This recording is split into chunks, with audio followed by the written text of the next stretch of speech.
مثل الذین کفروا بربہم، مثال ان لوگوں کی کہ جو اپنے رب کا کفر کرتے ہیں، اعمالہم، ان کے اعمال جو ہیں، کرماد اشتدت بہ الریح، وہ راکھ کے ڈھیر کی مانند ہے کہ جسے ہوا اڑا رہی ہوتی ہے، فی یوم عاصف، آندھی کے روز، لا یقدرون مما کسبوا علی شیء، اور وہ ان اعمال میں سے کسی چیز کے اوپر کوئی قدرت نہیں رکھیں گے. یعنی اگر دنیا میں کوئی انہوں نے اچھے اعمال بھی کیے نا، قیامت کے دن وہ راکھ کا ڈھیر ثابت ہوں گے. کیوں؟ انہوں نے دنیا میں شرک کیا ہوا ہے، تو شرک کی وجہ سے نیک اعمال بھی زیرو سے ملٹیپلائی ہوں گے. اگر کوئی دنیا میں اللہ تعالیٰ کا ہی انکار کرتا ہے یا اس کے ساتھ کسی کو شریک ٹھہراتا ہے اور اس نے کوئی نیکی کے کام بھی کیے ہوئے ہیں، تو دنیا میں اسے اجر ملے گا، آخرت میں اللہ کے حضور راکھ کا ڈھیر ہے. سورۃ الفرقان میں تو یہاں تک آیا کہ ہم ان کے اعمال کی طرف بڑھیں گے قیامت کے دن اور انہیں بکھرا ہوا غبار کر دیں گے.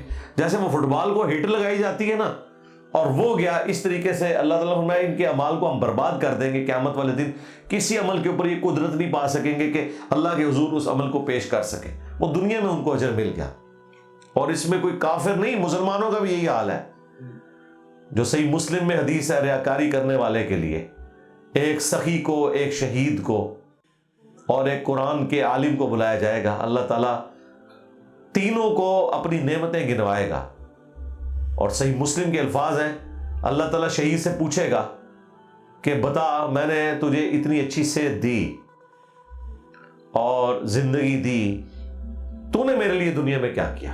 تو میرا اللہ شہید سے زیادہ تو کوئی اکڑ کے بات ہی نہیں کر سکتا. وہ کہے گا یا اللہ جان تھی نا، دے دی. اللہ تعالیٰ فرمائے گا تو نے جان اس لیے دی کہ لوگ تجھے بہادر کہے اور دنیا میں تجھے اجر مل چکا ہے. سخی کہے گا اے اللہ مجھے جہاں جہاں پتا چلا نا کہ تیری راہ میں خرچ کرنے سے تو خوش ہوتا ہے، میں نے کوئی جگہ نہیں چھوڑی مگر یہ کہ اس جگہ خرچ ضرور کیا. اللہ تعالیٰ فرمائے گا تو نے خرچ اس لیے کیا تاکہ لوگ تجھے سخی کہیں اور دنیا میں تجھے اس کا اجر مل چکا. یہ جو اللہ تعالیٰ ہمارے نا قیامت کے دن وہ اپنے کسی عمل کے اوپر قدرت نہیں پا سکیں گے. کافروں کے لیے تو ہے ہی ہے، ان مسلمانوں کے لیے بھی ہے جو ریاکار ہیں، دکھلاوے کے لیے کرتے ہیں. پھر اللہ تعالیٰ عالم دین کو اٹھائے گا، قرآن کے عالم کو، قاری کو. وہ کہے گا یا اللہ میرا تو اوڑھنا بچھونا ہی قرآن تھا. اللہ تعالیٰ فرمائے گا تو نے اس لیے سب کچھ کیا کہ لوگ تجھے قاری کہیں اور دنیا میں تیری تعریف بھی ہوتی تھی. ٹھیک ہے، تیرے نام کو دمے لگا کے اشتہاروں کے اوپر پرنٹ بھی کیا جاتا تھا، تو دنیا سے اجر لے چکا. اب میرے ہاں تیرے لیے کوئی اجر نہیں ہے. انہیں اوندا منہ کر کے جہنم میں پھینک دیا جائے گا. اچھا، اس صحیح مسلم کی حدیث سے ایک خطرناک رزلٹ نکلتا ہے کہ فرشتوں نے ان تینوں کو سخی، شہید اور قرآن کا عالم لکھا ہوا ہوگا. بظاہر وہ سب کچھ اللہ کے لیے کر رہے تھے، فرشتوں نے نوٹ بھی کر لیا، لیکن اللہ نے زیرو سے ملٹیپلائی کر دیا. اس کا مطلب ہے کہ اصل حساب و کتاب اللہ نے کرنا ہے. یہ جو ہمارے نامہ مال لکھے بھی جا رہے ہیں نا، یہ ایک جسٹ تسلی کے لیے کہ نامہ مال نوٹ ہو گئے. ورنہ تو قیامت الدین جب فرشتے پیش کرتے ہیں تو کہتے ہیں کہ یہ ریاکار ہے یا اللہ، تو اس لیے زیرو سے ملٹیپلائی ہو چکا ہے. نہیں، فرشتوں نے لکھا ہوا ہے، اللہ تعالیٰ نے اسے زیرو سے ملٹیپلائی کیا. تو الٹیمیٹلی انسان بظاہر فرشتوں کو بھی دھوکہ دے لے، اللہ کو دھوکہ نہیں دے سکتا. مسند احمد کے اندر حدیث موجود ہے، جس نے دکھلاوے کے لیے نماز پڑھی اس نے شرک کیا، جس نے دکھلاوے کے لیے روزہ رکھا اس نے شرک کیا، جس نے دکھلاوے کے لیے صدقہ کیا اس نے شرک کیا. مجھے بتائیں اس سے بڑی کیا نیکی ہو سکتی ہے؟ نماز، روزہ اور صدقہ. قرآن میں نماز کے بعد سب سے زیادہ جس چیز کے اوپر زور ہے وہ غریبوں کے اوپر صدقہ کرنا، انفاق فی سبیل اللہ. اور یہ شرک بن گیا. کیوں؟ غیر اللہ کی نیت ہوگی انہیں خوش کرنے کے لیے. اس لیے انسان کو اپنے اعمال کے اوپر غور و تفکر کرتے رہنا چاہیے، کہیں اس میں ریاکاری کی کوئی ملاوٹ تو شامل نہیں ہوگی. بار بار اپنے آپ کو دیکھنا چاہیے. بخاری اور مسلم میں موجود ہے 7 لوگوں کو اللہ کے عرش کا سایہ نصیب ہوگا جس دن کوئی اور سایہ نہیں ہوگا. ان میں سے ایک شخص وہ ہے کہ جس نے دائیں ہاتھ سے صدقہ کیا اور بائیں کو خبر نہیں ہوئی. چھپا کے کیا. ویسے اعلانیہ صدقہ کرنے کا بھی قرآن میں حکم ہے، لیکن وہ اس موقع کے اوپر جہاں اعلانیہ اپیل ہو تاکہ باقی لوگوں کے لیے ترغیب ہو. عام حالت میں یہ نہیں ہے کہ آپ نے اعلانیہ صدقہ کرنا ہے. عام حالت میں یہ ہے کہ آپ نے دائیں ہاتھ سے کرنا ہے، بائیں کو خبر نہ ہو. ہاں جہاں اوپنلی اس قسم کی اپیل ہے کہ آپ سمجھتے ہیں کہ آپ کے اس طرح کے عمل کرنے سے باقی لوگوں کے لیے ترغیب ہوگی تو آپ کر سکتے ہیں. ویسے اس میں بھی بچا جا سکتا ہے. اس میں بھی جب اعلانیہ اپیل ہو تو آپ اپنے نام سے نہ دیں، کسی اور سے دلواتے ہیں. اعلانیہ بھی ہو جائے گا اور آپ کا نام پوشیدہ بھی ہو جائے گا. ایسے بھی لوگ ہیں جو ایسے کام کرتے ہیں. میں یعنی ایسے لوگوں کو جانتا ہوں کہ جو لوگ ہاسپٹلز میں جاتے ہیں اور کہتے ہیں کہ جی آپ نے اتنے آپریشن ہماری طرف سے کرتے رہے. جو بندہ آپریشن کروا رہا ہوتا ہے نا، اسے نہیں پتا ہوتا کہ کس کے پیسوں سے اس کا آپریشن ہو رہا ہے، اور وہ شخص چاہتا بھی نہیں کہ میرے بارے میں کوئی خبر ہو کہ میں نے فلاں کا آپریشن کروایا، کہ ایسا نہ ہو کہ کہیں وہ بندہ آمنے سامنے آ جائے تو وہ کبھی اس طرح کا کوئی جذبہ پیدا ہو گیا اس کے اوپر احسان کیا ہوا ہے. حسن بصری کا قول ہے، وہ کہتے ہیں کہ صحابہ کرام اپنی نیکیوں کو اس طرح چھپاتے تھے جس طرح تم اپنے گناہوں کو چھپاتے ہو. واقعی اگر کسی شخص کو یہ پتا چل جائے نا کہ اس کی نیکی ضائع ہونے کا خدشہ ہے ریاکاری کی وجہ سے، تو واقعی چھپانے کی کوشش کرے گا، وہ کبھی اپنی نیکی کو ظاہر نہیں کرے گا. لیکن اس میں یہ یاد رکھیے گا، بعض اوقات شیطان جو ہے نا انسان کو دوسری طرف بھی لگا دیتا ہے. وہ یہ کہ میں داڑھی اس لیے نہیں رکھتا جی لوگ کہیں گے بڑا نیک ہے. اچھا جی مسجد میں نماز اس لیے نہیں پڑھتا، 5 وقت جاؤں گا تو لوگ کہیں گے بڑا نمازی ہے.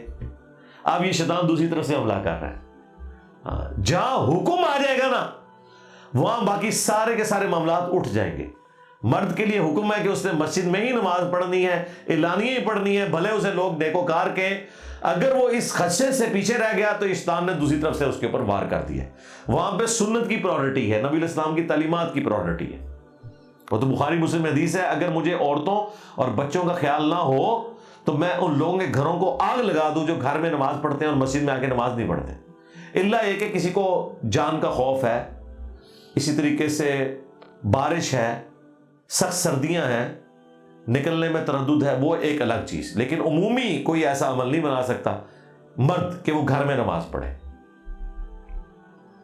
اب یہ دیکھیں شیطان کس طریقے سے جی بس داڑھی اس لیے نہیں، لوگ پھر نیک کہنا شروع کرتے ہیں کہ بھئی داڑھی نبی الاسلام نے بھی باہر ہی رکھی ہوئی ہے. کہتے ہیں جی وہ فلانے بزرگ دی، وہ ڈاکٹر اقبال کے بارے میں کہتے ہیں جی ان کی اندر داڑھی تھی. بھئی نبی علیہ السلام کی اندر داڑھی نہیں تھی، نہ آپ نے کسی کو کہا کہ داڑھی اندر رکھنی ہے، داڑھی باہر ہی رکھنی ہے. بھائی اللہ نے اسے باہر اگایا ہوا ہے. اب یہ کہنا کہ داڑھی والے یہ کر رہے ہیں وہ ان کا اپنا عمل ہے، وہ اللہ کے حضور پکڑے جائیں گے. لیکن اس کی وجہ سے آپ دین کو تو نہیں ٹیلر میڈ کر سکتے. آپ نے دین کے اوپر اسی طریقے سے اعلانیہ چلنا ہے. جو چیز چھپانے والی ہے وہ تو چھپائی جا سکتی ہے، جو اعلانیہ ہے وہ اعلانیہ ہے. اور اسلام کی کمیونٹی جو ہے وہ اسی طریقے سے ڈیولپ ہوتی ہے. حتیٰ کہ ایک صحابی نے تو بڑی عجیب بات حضور سے پوچھ لی. صحیح مسلم میں حدیث ہے، ایک صحابی نے عرض کیا کہ یا رسول اللہ بعض اوقات ہم کوئی نیکی کا کام کرتے ہیں اور ہماری بالکل نیت نہیں ہوتی کہ لوگ ہماری تعریف کریں، ہم اللہ کے لیے کر رہے ہوتے ہیں، لیکن پھر اچانک ایسی آزمائش آتی ہے کہ کوئی ہماری تعریف کر دیتا ہے اور وہ تعریف ہمیں اچھی بھی لگتی ہے. ظاہر تعریف کسے بری لگے گی؟ تو کیا یہ ریاکاری تو نہیں ہے؟ تو نبی علیہ السلام نے فرمایا یہ اللہ کا انعام ہے اپنے بندے کے لیے دنیا میں.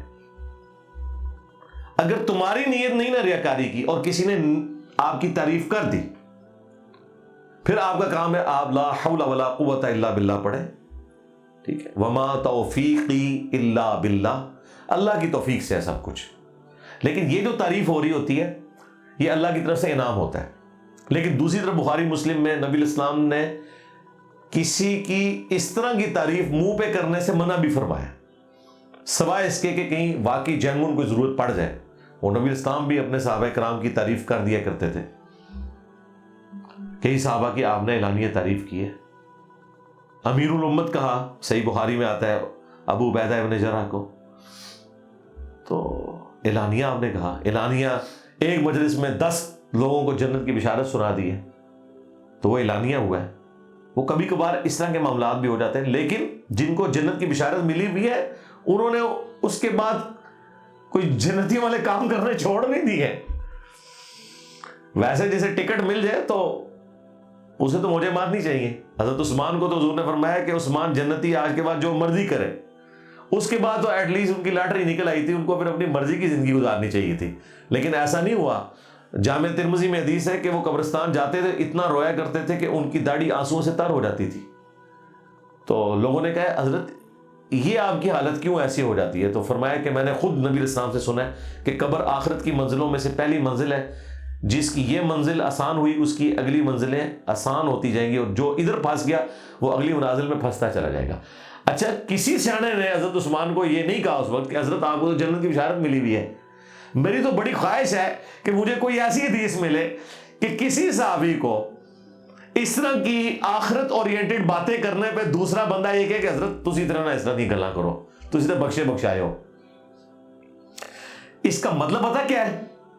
تابعین کی بھی اتنی ٹریننگ ہوئی ہوئی تھی کہ انہیں پتا تھا کہ اس موقع پہ یہ بات نہیں کرنی, کیونکہ آگے سے پھر اور باتیں سننی پڑ جائیں گی. ویسے اگر یہ ہو جاتا نا تو جو فتویٰ آگے سے نکلتا نا وہ ہمارے بڑے کام کا ہوتا. یہ میری بڑی خواہش ہے کہ کوئی اس طرح کی بات نکلی ہوتی کہ جب لوگ اپنی فکر آخرت کے اعتبار سے بات کر رہے ہوں تو تابعین ان کو کہتے ہیں کہ حضرت آپ لوگ جو ہے نا وہ بخشے بخشائے ہیں. ٹھیک ہے. اچھا, یہ ہوا بھی ہے. حضرت عمر بن عاص کے کیس میں جو مسلم شریف میں 321 نمبر حدیث ہے, جب وہ موت کے وقت دیوار کی طرف منہ کر کے رو رہے ہوتے ہیں تو ان کا بیٹا کہتا ہے حضرت آپ تو نبی علیہ السلام کے بڑے قریبی تھے, آپ نے رومن امپائر کے خلاف جنگ یرموک لڑی ہوئی ہے اور اتنی فتوحات اللہ نے آپ کے ذریعے کی ہیں اور نبی علیہ السلام کا آپ کو قرب رہا ہے, تو آپ کے لیے تو یہ رونے کا موقع ہے. تو وہ تو انہوں نے پھر اپنی پوری زندگی بتائی کہ پہلے یہ تھا, پھر یہ ہوا, پھر یہ ہوا. اب میں اللہ سے امید کرتا ہوں اللہ تعالیٰ میرے لیے کوئی خیر والا معاملہ فرمائے. اور مسند احمد میں تو الفاظ ہیں کہ ان کے آخری الفاظ یہ ہیں کہ یا اللہ جن کاموں کا تو نے حکم دیا تھا ہم نے تیری نافرمانی کی, اور افسوس جو تو نے کام ہمیں منع کیے تھے وہی کام ہم کرتے رہے. اب دیکھیں یہ یعنی ان لوگوں کے حق میں تو میں کہوں گا عاجزی ہے, لیکن ہمارے لیے بہت بڑی عبرت ہے کہ جو لوگ واقعی جنت کے حقدار تھے وہ بھی اپنے معاملات کے اندر ڈرا کرتے تھے. تو اس زمانے میں کتنی ٹریننگ تھی کہ کوئی اس قسم کی بات نہیں کرتا تھا. اچھا, نبی علیہ السلام کے کیس میں تو کر بھی دی نا صحابہ نے. بخاری مسلم میں آتا ہے نبی علیہ السلام رات کا اتنا لمبا قیام کرتے تھے کہ آپ کے پاؤں میں ورم پڑ جاتے تھے. تو صحابہ نے کہا یا رسول اللہ آپ تو بخشے بخشائے ہیں, آپ کے لیے تو قرآن میں آیات نازل ہو گئی ہیں انا فتحنا لک فتحا مبینا, اے نبی ہم نے بے شک آپ کو روشن فتح عطا فرمائی ہے تاکہ اللہ تعالیٰ آپ کی اگلی اور پچھلی اجتہادی خطائیں معاف کر دے. جس کا اعلیٰ حضرت نے ترجمہ ہی بدل دیا, تیرے اگلوں اور تیرے پچھلوں کی. حضور کی فضیلت چھین لی. یہ وہ چیز تھی جو صحابہ اکرام حضور کو فضیلت کے طور پہ کہتے تھے کہ یا رسول اللہ آپ کتنے خوش نصیب ہیں, اللہ نے آپ کو امن دے دیا, آپ کی اگلی پچھلی خطائیں معاف کر دی ہیں. اجتہادی خطائیں وہ گناہ نہیں ہوتی ہیں, یہ الگ سے ایک بحث ہے. حتیٰ کہ بخاری مسلم میں جو حدیث شفاعت ہے نا اس میں ہر نبی کہے گا کہ آج مجھے اپنی غلطی یاد آ رہی ہے. حتیٰ کہ تمام انبیاء سے ہو کر جب عیسیٰ ابن مریم کے پاس لوگ جائیں گے نا وہ کہیں گے آج ایک ہی شخص ہے جس کی اگلی اور پچھلی خطائیں اللہ نے معاف کر دی ہوئی ہیں. لے جی, عیسیٰ ابن مریم وہی جملے بولیں گے, اور یہ حدیث شفاعت ہے, یہ بھی نہیں انہوں نے پڑھی ہوئی. تم محمد رسول اللہ کے پاس جاؤ. پھر نبی علیہ السلام کہتے ہیں لوگ میرے پاس آئیں گے اور میں اللہ کے حضور سجدے میں گروں گا, اور جتنا عرصہ اللہ چاہے گا میں سجدے میں رہوں گا, اور جو کلمات مجھے اللہ اس وقت سکھائے گا میں ان کلمات کے ذریعے اللہ کی حمد کروں گا. اور جب سر اٹھاؤں گا تو اللہ تعالیٰ فرمائے گا کہ اے محمد سوال کرو تمہاری بات سنی جائے گی, شفاعت کرو تمہاری شفاعت قبول کی جائے گی. پھر اللہ تعالیٰ خود ہی میرے لیے تعداد مقرر فرمائے گا, اور یہ حدیث شفاعت اس طریقے سے آگے چلتی ہے. وہاں پہ بھی عیسیٰ ابن مریم کیا کہہ رہے ہیں کہ آج ایک شخص ایسا ہے جس کی اگلی اور پچھلی اجتہادی خطائیں اللہ تعالیٰ نے معاف کر دی ہیں. دیکھیں وہی الفاظ جو قرآن میں آئے ہیں. اب اعلیٰ حضرت نے ترجمہ کر دیا, اور ترجمہ کیا کیا, ترجمہ کر کے باقی سب کو کافر ڈکلیئر کر دیا, کیونکہ باقیوں نے تو ترجمہ وہی والا کیا ہوا تھا. ان کا جی دیکھو یہ تو گستاخ رسول ہے سارے, ترجمہ خود الٹ کیا, ٹھیک ہے, اور باقیوں کو گستاخ رسول بنا دیا. جو فضیلت تھی نبی علیہ السلام کی بخاری مسلم میں الفاظ ہیں جب صحابہ کرام یہ کہتے تھے نا یا رسول اللہ آپ کی اگلی پچھلی خطائیں اللہ تعالیٰ نے اجتہادی معاف کر دی ہیں تو آپ کیوں اتنی عبادت کرتے ہیں؟ تو آپ نے فرمایا کیا میں اللہ کا شکر گزار بندہ نہ بنوں کہ اس نے مجھ پر اتنا انعام کیا؟ تو میرا اپنا خیال ہے کہ صحابہ کرام کو بھی اگر کوئی کہتا نا کہ آپ تو جنت کا ٹکٹ پا چکے ہیں رسول اللہ سے تو آپ کیوں اتنی مشقت اٹھاتے ہیں، تو صحابہ کرام بھی وہی جواب دیتے ہیں جو نبی الاسلام نے دیا تھا کہ کیا ہم اللہ تعالیٰ کے شکر گزار بندے نہ بنے کہ جس نے ہمیں دنیا ہی میں اپنے محبوب صلی اللہ علیہ وآلہ وسلم کی مبارک زبان سے جنت کی بشارت دی ہے؟ تو یہی جواب انہوں نے دینا تھا، انہوں نے تو اپنے نبی کی پیروی کرنی تھی، انہوں نے پکڑ کے ترجمہ چینج کر دیا۔ خیر اللہ کی کروڑوں رحمتیں ہوں ہمارے استاد غلام رسول سعیدی صاحب پہ، انہوں نے شرح صحیح مسلم میں جب یہ حدیث آئی نا کہ صحابہ کرام کہتے تھے کہ یا رسول اللہ آپ عبادت میں اتنا کیوں مشقت والا معاملہ کرتے ہیں، اللہ نے آپ کی اگلی پچھلی اجتہادی خطائیں معاف کی ہیں، تو حضور علیہ السلام آگے سے کہتے تھے کہ میں اللہ کا شکر گزار بندہ نہ بنوں۔ جب یہ حدیث آئی نا تو غلام رسول سعیدی صاحب نے پھر اس پہ اپنے فرقے کے بزرگ اعلیٰ حضرت احمد بریلوی صاحب کے رد کے اوپر صفوں کے صفحے کالے کیے ہیں، ان کا خدا کے لیے یہ آپ نے کون سی عظمت رسول بنا دی ہے۔ اور جب انہوں نے ان سے اختلاف کیا بعد میں خیر انہوں نے پھر قرآن کی تفسیر بھی لکھی، اس وقت تک تو انہوں نے تفسیر نہیں لکھی تھی، وہ اسی پہ خوش تھے کہ میں مسلم شریف ہی مکمل کر لوں، ظاہر ہے وہ عمر کے جس حصے میں پہنچ چکے تھے، پھر انہیں بیماریاں بھی کافی ساری تھیں، شوگر بھی، بلڈ پریشر بھی، پھر اللہ نے توفیق دی، پھر انہوں نے تبیان القرآن بھی لکھی، اس میں بھی انہوں نے بحث کی اس مسئلے میں۔ آپ دیکھیں انہوں نے ایک آیت کے ترجمے میں بخاری مسلم کی روشنی سے اختلاف رائے کیا کہ آپ نبی سے فضیلت چھین رہے ہیں جو صحابہ کرام اعلانیہ حضور کو کہا کرتے تھے، اور آپ نے ترجمہ ہی بدل دیا ہے کہ تیرے اگلوں اور تیرے پچھلوں کی خطائیں۔ اتنی موٹی کتاب ایٹ لیسٹ 1200 صفحوں کی غلام رسول سعیدی صاحب کے خلاف ایک بریلوی عالم نے لکھ دی کہ اس بندے نے جو ہے نا حق کا راستہ چھوڑ دیا۔ اس بیچارے نے تو چند صفحے لکھے، اتنی موٹی کتاب ان کے خلاف آئی۔ اور یہ میں کتاب بھی آپ کو جو بات کر رہا ہوں یہ آلموسٹ آج سے کم از کم 25-30 سال پہلے ان کے خلاف کتاب آ چکی ہوئی تھی۔ یعنی یہ لوگ ہیں جنہیں آپ قرآن پیش کرتے ہوئے ڈرتے ہیں کہ آگے سے آپ کے اوپر ہی گستاخی کا فتویٰ لگا دیں گے۔ اب یہ سوچنے کی بات ہے اگر ایک مسلمان دوسرے مسلمان کو قرآن کی آیت پیش کرتے ہوئے ڈرے کہ یہ کہیں مجھے گستاخ نہ کہہ دے تو سرکار وہ مسلمان تو گیا۔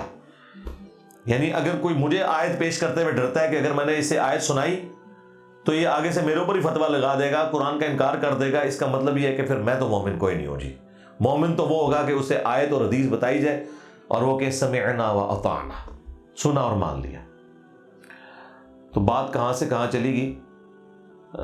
بات سٹارٹ ہوئی تھی کہ کفار کے جو اعمال ہیں خواہ وہ کافر ہوں یا کلمہ گو کافر یا مشرک ہوں، وہ اپنے اعمال کے اوپر کوئی بھی قدرت نہیں پا سکیں گے، قیامت کے دن وہ راکھ کے ڈھیر کی طرح اڑا دیے جائیں گے۔